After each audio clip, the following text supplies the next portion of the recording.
एक बात मैं बोलता हूँ हाँ कि मैं मुसलमान हूँ, हाँ मगर मुझे फिल्म बहुत बढ़िया लगी। अच्छा। नमस्कार साथियों, जय सनातन। स्वागत है आप सभी का अपने यूट्यूब चैनल आशुतोष थॉट्स के अंदर, जहां हम बात करते हैं सत्य सनातन की और हमारे हिंदुत्व इतिहास की। मैं जानता हूं कि काफी दिनों से आप लोग को अपने चैनल के ऊपर जो बैकग्राउंड है वो अलग अलग नजर आ रहे होंगे। इसका कारण यह है कि बहुत दिनों से मैं अलग अलग जगह पे शूट कर रहा हूं।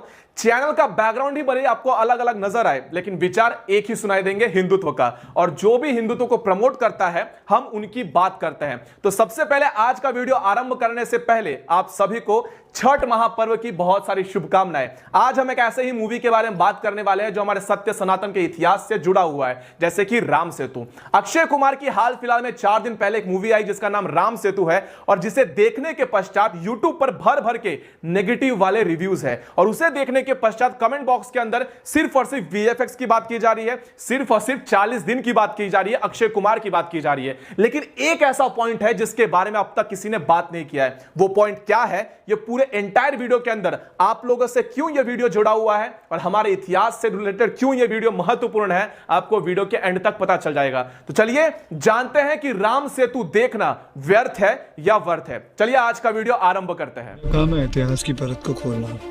इतिहास का मतलब समझते हो? इट दस हिंदू आतंकवादी होते हैं, भगवा आतंकवाद से जुड़ा हुआ रंग है। देश के अंदर रामायण महाभारत ये काल्पनिक कथा है। प्रभु श्री राम श्री कृष्ण का कोई अस्तित्व ही नहीं। राम सेतु इसे उद्ध्वस्त कर देना चाहिए। और तो और इस देश के सभी संसाधनों पे पहला हक अगर किसी का है तो वो मुसलमानों का है। ये मैं नहीं कह रहा। देश का एक ऐसा सुवर्णिम काल था लिबरांडुओं के लिए और लेफ्ट लॉबी के लिए, जिस कालखंड के अंदर हिंदुओं को आतंकवाद, हिंदुओं को आईएसआई से तुलना किया जाता था और हिंदुओं का कोई अस्तित्व ही नहीं, ऐसा बार बार दिखाने का प्रयास किया जा रहा था। यह मैं नहीं कहता, बल्कि हमारे भारत देश का वो 10 वर्ष का कालखंड कह रहा है, जहां सुप्रीम कोर्ट के ऊपर यह आवाज भी उठाई जाती है कि Shri Ram does not exist और श्री राम का जो राम सेतु है उसे विकास के नाम पर तोड़ देना चाहिए। इसीलिए राम सेतु का आज विरोध हो रहा है, यानी कि मूवी का। There is a recently uncovered phenomenon of saffron terrorism that has been implicated in many bomb blasts of the past. Janata party हो या आरएसएस के हो, उनके जो ट्रेनिंग कैंप है वो हिंदू टेररिज्म बढ़ाने का काम देख रहे हैं।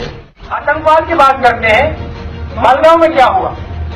वीएचपी के लोग बम डाल रहे हैं। पुलिस वालों ने कहा है कि वीएचपी के लोग बम डाल रहे हैं।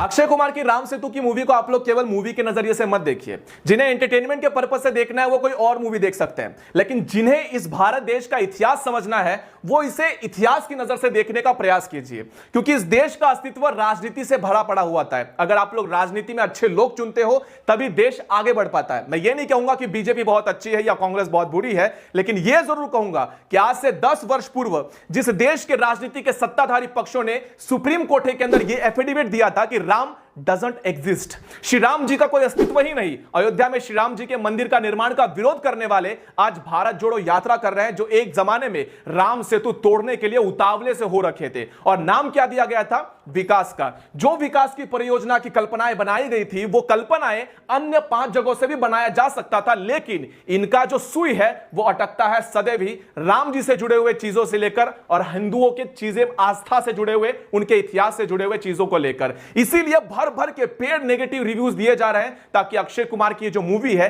ये फ्लॉप हो जाए। हमें कोई लेना देना नहीं है कि मूवी सुपरहिट हो जाए या फ्लॉप हो जाए, लेकिन एक बात तो सत्य है कि कांग्रेस के अंदर इसका कच्चा चिट्टा भी खुल चुका है और सभी लोग जानते हैं कि किस प्रकार से हिंदुओं की आस्था के साथ खिलवाड़ किया गया था, हिंदुओं को आतंकवादी बनाया गया था। साथ ही साथ आप लोग को एक और चीज बता दूं कि ये जो पेड़ नेगेटिव रिव्यूज दिए जा रहे हैं, इनके पीछे के कुछ लोग हैं जिनको मैं थोड़ा सा देख रहा था। तो चलिए इनके बारे में आप लोग को थोड़ा थोड़ा बहुत बता देता हूं। YouTube के ऊपर जितने भी रिव्यू चैनल हैं उनका मेन उद्देश्य है मूवी को जज करना। मूवी किस प्रकार से बनी हुई है, मूवी को क्रिटिसिज्म मिलना चाहिए या नहीं, मूवी का वीएफएक्स कैसा है, स्टोरी लाइनअप कैसा है, ये सारी चीजें देखकर सुनकर आपको बताना कि मूवी किस प्रकार से काम करेगी। लेकिन मेरा उद्देश्य वो नहीं। मेरा काम है आप लोग को सत्य इतिहास दिखाया गया है कि नहीं, सनातन के साथ खिलवाड़ किया गया है या कि नहीं, राजनीति किस प्रकार से उसके अंदर दिखाई जा रही है और कुछ लोग धार्मिक भावनाओं के साथ खिलवाड़ किस प्रकार कर रहे हैं, ये आपको बताना। तो ऐसी एक मैंने रिव्यू देखा था जिसका नाम है महाज्ञानी देशभक्त आकाश बैनर्जी का।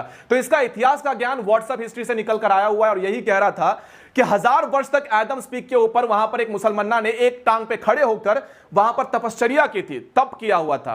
मतलब जो मजहब 1400 वर्ष पहले उसकी स्थापना हुई थी, अस्तित्व में आया था, उसका बंदा वहां पर 1000 वर्ष तक तप कर रहा था। एक के साथ एक चीजें यहां पर यह दिखाया गया था कि राम सेतु महत्वपूर्ण नहीं है, बल्कि 1000 वर्ष तक जिसने तप किया था वो ज्यादा महत्वपूर्ण है। मतलब हिंदू और मुसलमान दोनों का राम सेतु से लेना देना है, सरासर झूठ।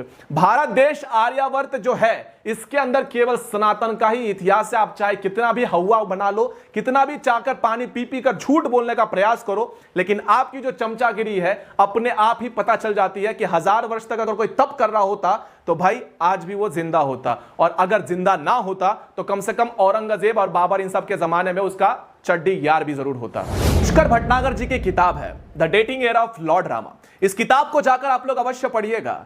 एक जमाना ऐसा भी था जब इस देश के अंदर श्री राम का जय घोष करना भी आतंकवादी नारे के समान हो जाता था। कोई खुलकर जय श्री राम तक नहीं कह पाता था, अगर कह दिया जाए तो उसे सांप्रदायिक का टैग लगा दिया जाता था, कम्युनल कह दिया जाता था। यूट्यूब के ऊपर तो बहुत से ऐसे लोग हैं, जय श्री राम अगर कह दिया जाए तो कमेंट बॉक्स के अंदर कम्युनल का टैग लगा दिया जाता है, उसे धार्मिक कट्टरवाद कह दिया जाता है। लेकिन हाल फिलहाल में आप लोगों ने देखा होगा कि देश का मूड अब चेंज हो चुका है। यहां बच्चा बच्चा अब जय श्री राम कहता है। अब हर एक व्यक्ति को श्री राम का अस्तित्व स्वीकार करना ही पड़ेगा। आप श्री राम को मानो या ना मानो, लेकिन एक बात सदैव मानना पड़ेगा कि श्री राम के अस्तित्व मात्र नाम लेने से ही आपका घर चलता है, आपका चूल्हा जलता है। हमारे देश और हमारे सनातन का इतिहास कुछ इस प्रकार से है कि मिट्टी का दिया भी बिकता है और सोना चांदी भी आपके घरों में बिकता है। इस देश का अस्तित्व ही श्री राम से शुरू हुआ है और श्री राम पर ही जाकर अंत होगा। तो यह बात राम सेतु पर आकर खड़ी हो जाती है कि राम सेतु आने वाले समय में बहुत अच्छी परफॉर्म करेगी, अभी भी कर रही है। जितने भी साथियों से मैंने बात किया सभी लोगों को बहुत ही ज्यादा मूवी पसंद आई है। तो मैं आप लोगों को अनुरोध करूंगा कि इस मूवी को आप लोग थिएटर में जाकर देख सकते हैं, और यह आप लोगों को विश्वास भी दिलाता हूं कि लास्ट के 20 मिनट्स आपके लिए स्वर्णिम समय होगा, जहां पर आपके रोंगटे अवश्य खड़े हो जाएंगे और आस्था से आपके हाथ अवश्य जोड़े जाएंगे। तो अगले वीडियो के अंदर मिलते हैं सनातन युग। तब तक के लिए किसी भी झूठे रिव्यू का आप लोग शिकार ना बनिए। तब तक अगले वीडियो के अंदर मिलते हैं। तब तक के लिए सनातन युग, जय सनातन।